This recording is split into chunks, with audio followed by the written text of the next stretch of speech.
जागतिक धम्मध्वज दिनानिमित्त आज श्रामणेर प्रशिक्षण केंद्रातून डॉक्टर बाबासाहेब आंबेडकर यांच्या पुतळ्यापर्यंत महाधम्मध्वज पदयात्रा काढण्यात आली। पंचरंगी धम्मध्वजाच्या सन्मानार्थ सर्व आंबेडकरी चळवळीतील संघटना, सर्व धार्मिक संघटना, भारतीय बौद्ध महासभा, समता सैनिक दल यांच्यासह समस्त बौद्ध उपासक उपासिका, बालक बालिका हे या महाधम्मध्वज महापदयात्रेमध्ये शुभवस्त्र परिधान करून सहभागी झालेले होते।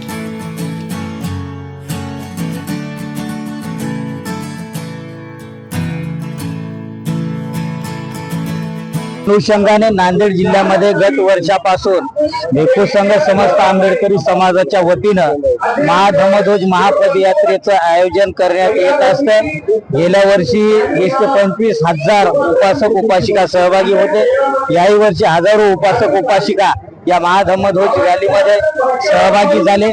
1880 मध्ये श्रीलंका या देशामध्ये विद्वान बौद्ध भिक्खूंची आणि विद्वान गृहस्थी उपासकांची एक बैठक झाली आणि सर्वानुमते म्हणजे असं ठरवण्यात आलं की विश्वामध्ये बौद्धांचा एक धम्मध्वज असावा।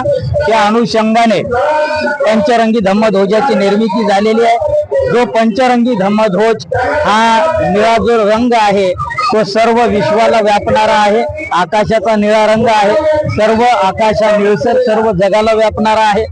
आणि हा जो पिवळा रंग आहे तो शुद्धतेचं प्रतीक आहे। तांबडा जो रंग आहे तो शौर्य आणि धैर्याचं एक प्रतीक आहे। त्याच्यानंतर जो पांढरा रंग आहे हा शुद्धतेचं शांततेचं प्रतीक आहे आणि जो केशरी रंग आहे ते त्यागाचं प्रतीक आहे।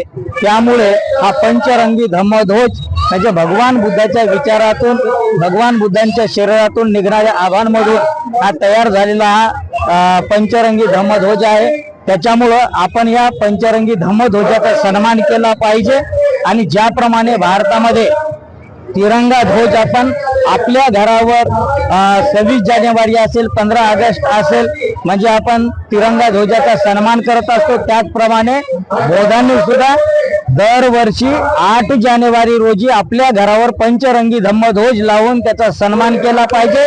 आणि दरवर्षी आपण या महाधम्मध्वज महापदयात्रेमध्ये हजारोच्या संख्येने सहभागी झालं पाहिजे। जगाच्या पुढे, भारताच्या पुढे या पंचरंगी धम्मध्वजाचा इतिहास आला पाहिजे।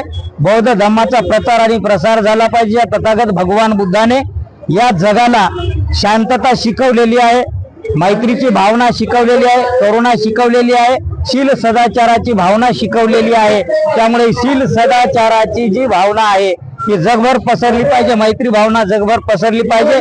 भगवान बुद्धाचे शुद्ध विचार हे जगापर्यंत पोहोचावेत अशी एक मंगल भावना या ठिकाणावर व्यक्त करतो। या धम्म रॅलीच्या पाठीमागे बौद्ध धम्माचा प्रचार आणि प्रसार व्हावा, समाज संघटित व्हावा हाच एकमेव उद्देश आहे। त्या अनुषंगाने या महाधम्मध्वज महापदयात्रेचं आयोजन केलेलं आहे। सर्वांचं मंगल हो।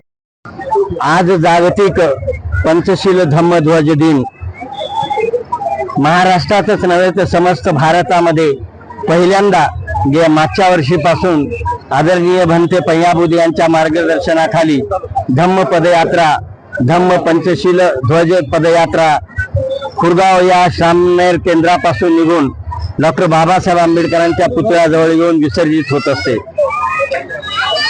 बाबासाहेब आंबेडकरांनी जो संदेश गौतम बुद्धाकडून स्वीकारला होता की शांती मानव धर्म आहे आणि तो मानव धर्म लोकांपर्यंत पोहोचावा अशी जी मानसिकता डॉक्टर बाबासाहेब आंबेडकरांची होती आणि त्या मानसिकतेच्या पोटीच डॉक्टर बाबासाहेब आंबेडकरांनी आम्हाला बौद्ध धम्म देऊन आम्हाला माणूस म्हणून जगण्याचा हक्क आणि अधिकार प्राप्त करून दिला।